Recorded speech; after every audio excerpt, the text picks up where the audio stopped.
नमस्कार श्रोताओं, शाम के ठीक 7:20 हुए हैं और ये समय है आपके अपने कार्यक्रम स्पोर्ट्स स्कैन का, जिसमें होती है खेल खबरों के साथ खेल और खिलाड़ियों की बातें। इस कार्यक्रम में तमाम खेल खबरों का विश्लेषण और उन पर चर्चा करने के लिए हमारे साथ होते हैं स्पोर्ट्स एक्सपर्ट्स। श्रोताओं, आज 2020 के साल का आखिरी दिन है और आज के इस कार्यक्रम में हम आपको बताने वाले हैं इस पूरे साल स्पोर्ट्स की दुनिया में क्या कुछ हुआ। साथ ही हम बात करेंगे आने वाले साल 2021 में खेल की दुनिया में क्या कुछ होने वाला है। स्पोर्ट्स स्कैन के इस एडिशन के साथ मैं हूं आपका होस्ट और दोस्त सिद्धार्थ सिंह और तमाम खेल खबरों पर विस्तार से चर्चा करने के लिए हमारे साथ स्टूडियो में मौजूद हैं वरिष्ठ खेल पत्रकार गौस मोहम्मद। गौस, स्पोर्ट्स स्कैन कार्यक्रम में आपका स्वागत है। बहुत बहुत शुक्रिया सिद्धार्थ और सबको नमस्कार। श्रोताओं, साल 2020 की विदाई हो रही है और ये साल अपने साथ ढेर सारी खट्टी मीठी यादों के साथ विदा ले रहा है। जहां एक और कोविड-19 वैश्विक महामारी के कारण इस बार वर्ल्ड इकोनॉमी के पहिए की रफ्तार धीमी हो गई है, लोग बैक टू बेसिक्स के दौर में चले गए हैं। शायद इस न्यू नॉर्मल के दौर में विश्व में सबसे एक्टिव रहने वाले लोग यानी स्पोर्ट्स पर्सन्स के पैरों पर भी विराम लगा दिया। जैसे जैसे वक्त बीता, हमने कोरोना के साथ रहना सीखा और इस पैंडेमिक में भी स्पोर्ट्स के जरिए मायूस जिंदगी को एक नई उड़ान देने की कोशिश की। ऐसे में IPL, US open, Bharat Australia series जैसे टूर्नामेंट्स ने स्पोर्ट्स फैंस में एक नया रोमांच भर दिया। क्रिकेट की दुनिया में आईपीएल एक नए अंदाज में एक नई तकनीकी के साथ लोगों के सामने आया और बायो बबल एनवायरनमेंट में मुंबई इंडियंस ने दिल्ली कैपिटल्स को हराकर खिताब अपने नाम किया। आईपीएल का ये सफर लगभग 2 महीने तक चला और इसने इस पैंडेमिक में लोगों के अंदर एक नया उत्साह भर दिया। और गौस, अगर हम देखें तो आईपीएल का जो दौर इस पूरे साल पे अगर हम नजर डालें तो आईपीएल का फॉर्मेट बदला हुआ नजर आया। एक कलरफुल इवेंट होता है, चीयर गर्ल्स होती हैं, लोग दर्शकों का शोर होता है, लेकिन इस बार इस पैंडेमिक में इतनी सारी चीजें मिसिंग थी। इसके बावजूद टेक्नोलॉजी की मदद से लोगों को कनेक्ट करने की कोशिश की गई और ताकि लोग इससे जुड़ें और घर बैठे लोगों ने इस पैंडेमिक में आईपीएल को अपने घर के अंदर रहते हुए बहुत ही उत्साह से, स्फूर्ति से इसमें हिस्सा लिया।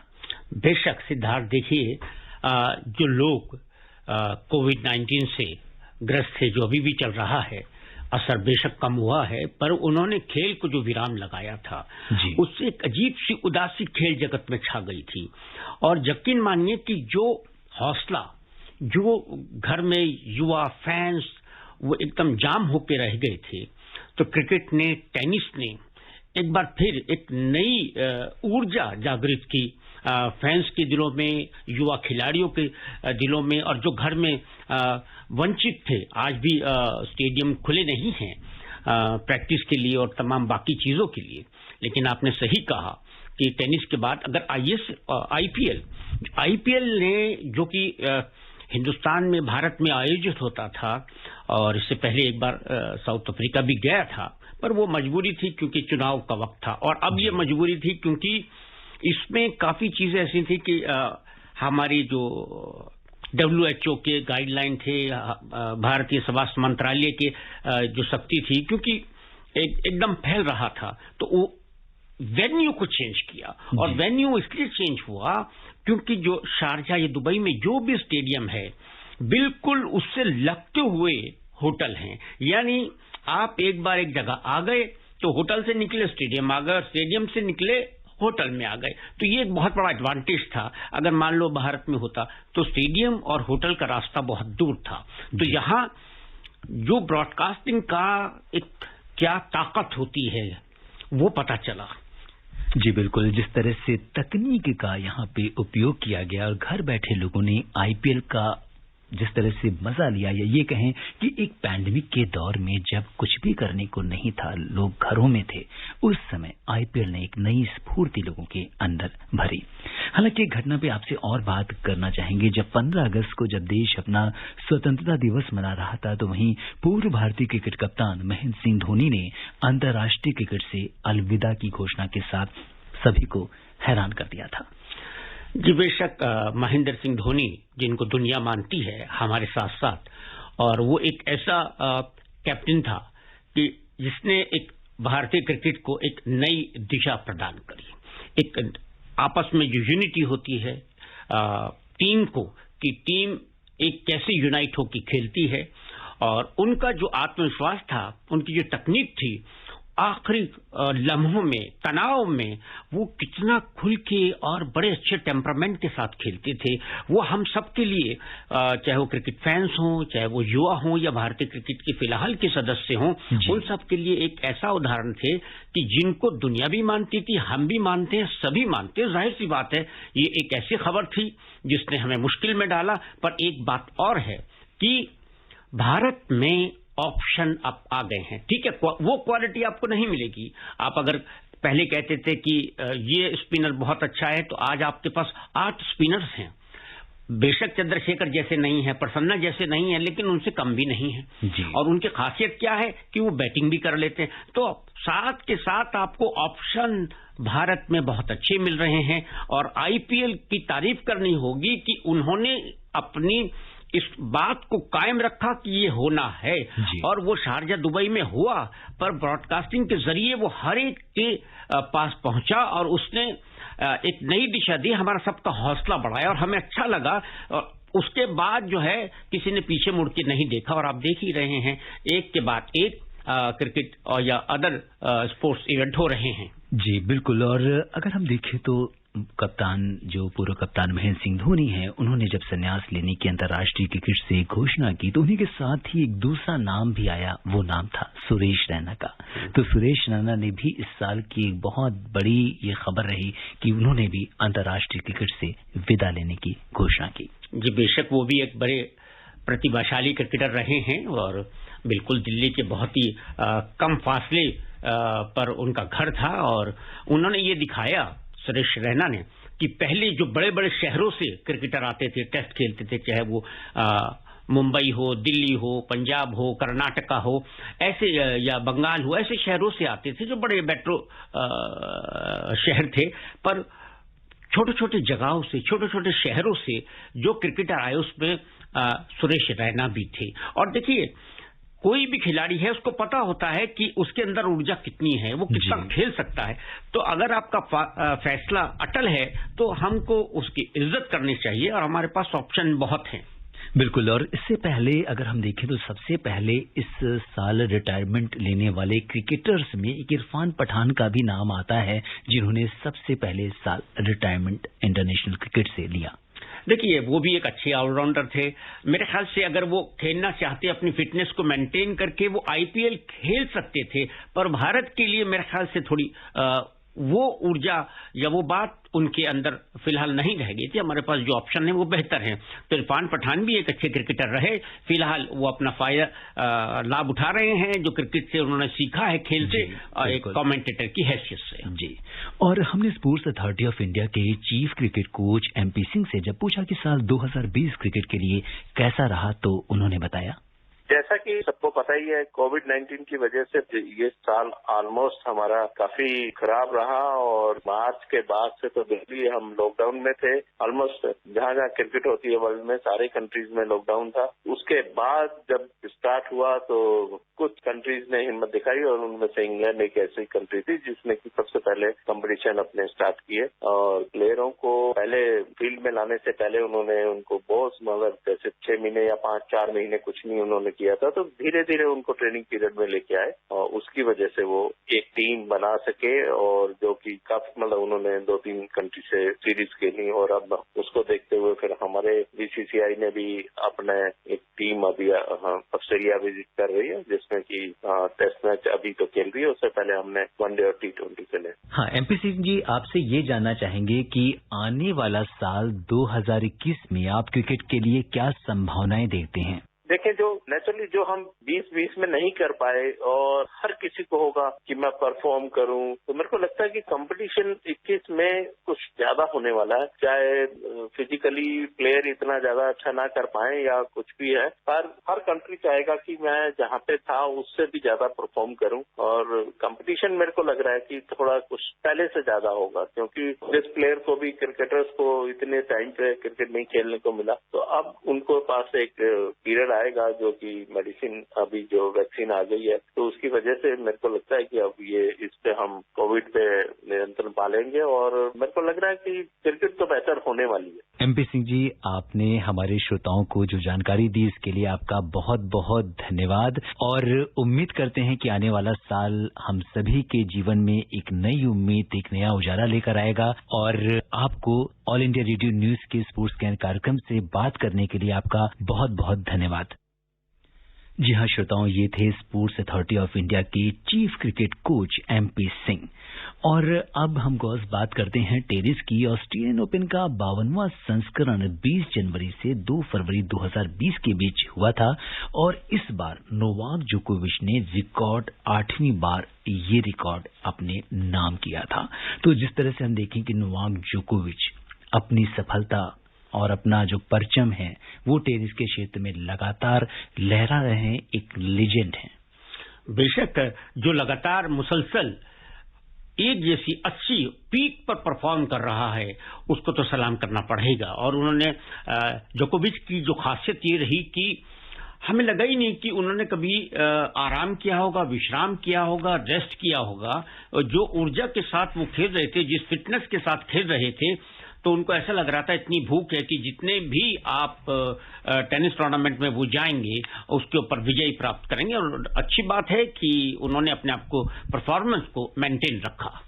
और यहाँ पे अक्टूबर में राफेल नडाल ने रोलैंड गारो टूर्नामेंट में पेरिस में 13वीं जीत के साथ अपना 20वां ग्रैंड स्लैम खिताब जीता और रोजर फेडरर के रिकॉर्ड की उन्होंने बराबरी कर ली।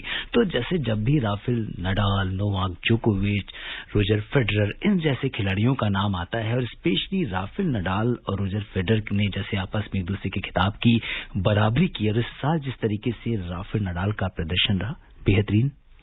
देखिए, ये तीनों टेनिस खिलाड़ी जो आपने गिनाए, तो ये तीनों में सांस लेने का, यानी हम कह सकते हैं कि हेयर लाइन यानी बाल जितना फर्क है इनकी परफॉर्मेंस, कि जब भी आपस में खेलते हैं कोई भी जीत सकता है। और ये बड़ा कब नहीं बल्कि टेनिस में ज्यादा होता है। चाहे जिमी कॉर्नर्स थे और मैकेनरो थे और कितने खिलाड़ी थे, उनके अंदर भी बहुत कम का फासला रहता था। ये टेनिस के अंदर एक बहुत अच्छी बात है। और अगर हम रेसिंग की बात करें, कार रेसिंग की, तो ब्रिटिश ड्राइवर लुइस हैमिल्टन ने 92वीं F1 रेस जीतकर दिग्गज माइकल शूमाकर के रिकॉर्ड की बराबरी की और 7वीं चैंपियनशिप अपने नाम की। तो कितने बड़े खिलाड़ी हैं लुइस हैमिल्टन और जिस तरह से उन्होंने एक बेहतरीन प्रदर्शन किया है वो वाकई में काबिले तारीफ है। और बहुत सारे इस साल 2021 में न जाने कितने रिकॉर्ड्स अभी उनके नाम बाकी हैं, तो उनको हम बहुत बहुत शुभकामनाएं देते हैं कि आने वाला जो वर्ष 2021 है उनके लिए एक नई उम्मीद, एक नया रिकॉर्ड लेकर आएगा। इसके बाद अगर हम बात करें फुटबॉल में, तो फुटबॉल में लिवरपूल ने 30 साल बाद प्रीमियर लीग का खिताब जीता गौस। तो ये एक बहुत बड़ी, हम ये कह सकते हैं कि एक बहुत बड़ा जो है लिवरपूल के लिए ये खिताब था और एक सपना होता है 30 साल बाद जब आप इतनी बड़ी प्रतियोगिता के चैंपियन बनते हो तो उस समय आप बहुत अपबीट रहते हो। बेशक देखिए, लिवरपूल के जो प्रशंसक हैं भारत में बहुत हैं, पूरी दुनिया में हैं और इंग्लैंड में भी हैं, पर भारत में तो जर्सी लिवरपूल की आपको बहुत से लोग, बहुत से बच्चे पहनते हुए मिलेंगे। कभी कभी ये होता है कि एक टीम जो हर साल चैंपियन की भांति खेलती है पर चैंपियन नहीं हो पाती, उसमें लिवरपूल एक था। तो यहां उनकी प्लानिंग, उनका जो लक है उसने धोखा नहीं दिया और उनको चैंपियनशिप मिली। अब कितने भी साल बात होती है, अगर आप उनकी नजर डालें पिछले, तो उनकी परफॉर्मेंस हमेशा बेहतर रही है और उन्होंने आकर्षित किया अपनी परफॉर्मेंस। और पर एक बात है कि जो फैंस होते हैं, जो फुटबॉल के चाहने वाले खेल को, वो जब खिताब आपके साथ जुड़ जाता है तो फैन 50+ हो जाते हैं। तो लिवरपूल के फैंस अब बढ़ गए। जी बिल्कुल। और फुटबॉल की बात चल रही है तो यहाँ पे बता दें कि इंडियन सुपर लीग की प्रतियोगिताएं भी जो वो गोवा में चल रही हैं और फुटबॉल प्रेमी जो है वो इसका बड़ा लुत्फ उठा रहे हैं और अपने कार्यक्रम स्पोर्ट्स कैन में भी पूरे हम ये कह सकते हैं कि जब से ये प्रतियोगिताएं शुरू हुई हैं हम इसका पूरा अपडेट अपने श्रोताओं को दे रहे हैं और आने वाले साल में 2021 में भी इसी तरह से सारे अपडेट्स आपके पास आते रहेंगे। इसके बाद अगर हम बात करें हॉकी की तो साल 2020 हॉकी की दुनिया में कैसा रहा ये जानने के लिए हमने बात की पूर्व ओलंपियन, द्रोणाचार्य अवार्डी, ध्यानचंद पुरस्कार से सम्मानित और टीम हॉकी के पूर्व कोच राजेंद्र सिंह से। तो उन्होंने बताया, मेरी ओर से सभी श्रोताओं को नमस्कार। ये साल हॉकी के लिए इतना अच्छा नहीं रहा क्योंकि कोविड-19 का माहौल था और इसीलिए लॉकडाउन ज्यादा रहा और सोशल डिस्टेंस रखना था और इसीलिए कोई टूर्नामेंट नहीं इसमें आया। ज्यादा कैंप भी चलते रहे और कैंप में प्रैक्टिस होती रही है। मैं आस करता हूँ कि जो आगे 21 है वो अच्छा आएगा हमारे लिए। इसमें कुछ कर नहीं सकते थे, ना कोई टूर्नामेंट फॉलो करना था, कोविड-19 को जो डिस्टेंस रखना था, इसलिए हम कुछ नहीं कर पाए रहे। मैं ये बोलना चाहता हूँ कि आने वाला जो साल है 2021 उसमें आप हॉकी के क्षेत्र में क्या संभावनाएं देखते हैं? जो 2021 आना है साल हमारे लिए, मैं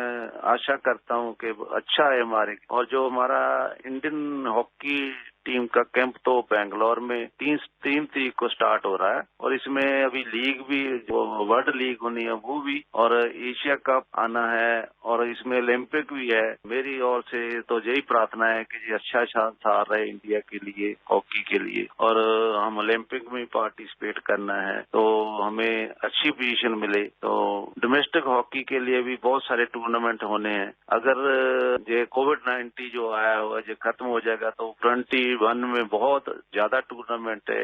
Asia cup, Olympic, Asian champion trophy और वर्ल्ड लीग, ये सभी टूर्नामेंट होने हैं। मेरी ओर से यही प्रार्थना है कि ये टूर्नामेंट में हम अच्छा करें। राजेंद्र जी, आकाशवाणी समाचार के स्पोर्ट्स कैन कार्यक्रम से बात करने के लिए आपका बहुत बहुत आभार और शुक्रिया।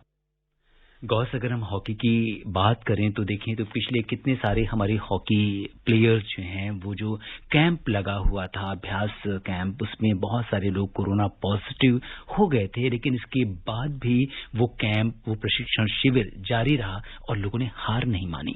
बेशक, और उसके बाद देखिए हालात ये है कि हर चीज कंट्रोल में है और सब फिट हैं। और दूसरी बात जो राजेंद्र जी ने बताया, अनुभवी कोच हैं, उन्होंने ओलंपिक है, मार्च में बांग्लादेश के अंदर चैंपियंस ट्रॉफी एशियन की, वो भी बहुत बढ़िया रहेगा। उसमें भारत को अच्छे मुकाबले देखने को मिलेंगे। और ओलंपिक अपने आप में जो एक साल मार्च में होनी थी पिछले साल, यानी हम पिछले ही साल कहेंगे, तो अब होगी। तो एक तरह से हम कह सकते हैं हॉकी में भी बहुत कुछ है जिसमें एशियन चैंपियंस ट्रॉफी जो मार्च में है वो बहुत महत्वपूर्ण है, ओलंपिक है और वर्ल्ड हॉकी लीग भी है जिसके जो उड़ीसा में होनी है। बिल्कुल, और जैसा कि खेलों का जो महाखेल आयोजन जिसे हम कह सकते हैं ओलंपिक के ऊपर पूरे विश्व की नजरें लगी हैं, क्योंकि देखिए किसी भी खेल प्रतियोगिता की अगर हम बात करें, ओलंपिक जैसी बड़ी प्रतियोगिताओं की, साल दर साल खिलाड़ी इसके लिए तैयारी करते हैं, बहुत मेहनत करते हैं। अब हमें पता है कि ये तय कार्यक्रम के अनुसार इस पैंडेमिक की वजह से नहीं हो पाया, पर उम्मीद करते हैं कि जो आने वाला साल होगा उसमें सब कुछ ठीक रहेगा, सबकी सेहत बरकरार रहेगी और ओलंपिक में एक दोबारा से महासंगम होगा पूरे विश्व के खिलाड़ियों का और इसे बहुत सफल तरीके से आयोजित किया जाएगा। बिल्कुल, बहुत अच्छी बात कही और जरूरी भी है, क्योंकि महाकुंभ ओलंपिक स्पोर्ट्स एक ऐसा है कि जिसके बिना खेलों की कल्पना मुश्किल है। श्रोताओं, वैसे तो इस साल बहुत सारी खट्टी मीठी यादों के साथ विदा ले रहा है, लेकिन उम्मीद करते हैं कि साल 2021 खेल प्रेमियों और खिलाड़ियों के लिए उम्मीद की एक नई किरण लेकर आएगा। और श्रोताओं, अब समय अनुमति नहीं दे रहा है कि हम कुछ और खेल खबरों पर चर्चा करें। गौ साहब हमारे स्टूडियो में है और तमाम खेल खबरों पर चर्चा करने और विशेषज्ञ राय साझा करने के लिए आपका बहुत बहुत शुक्रिया। बहुत बहुत शुक्रिया सिद्धार्थ, और आने वाले वर्ष की सबको शुभकामनाएं। सब खुश रहें, सेहतमंद रहें। श्रोताओं, स्पोर्ट्स कैन में आज के लिए बस इतना ही। आने वाला साल आपके जीवन में एक नई आशा की किरण लेकर आए और खेल की दुनिया में एक बार फिर रौनकें वापस आए। हम यही कामना करते हैं। अब से कुछ देर बाद आप नए साल के जश्न में डूबने वाले हैं। आपसे यही कहेंगे कि आप नया साल मनाएं, लेकिन पूरी सावधानी और कोविड एप्रोप्रिएट बिहेवियर के साथ। इन्हीं शुभकामनाओं के साथ इजाजत दीजिए अपने होस्ट और दोस्त सिद्धार्थ सिंह को। तब तक के लिए नमस्कार।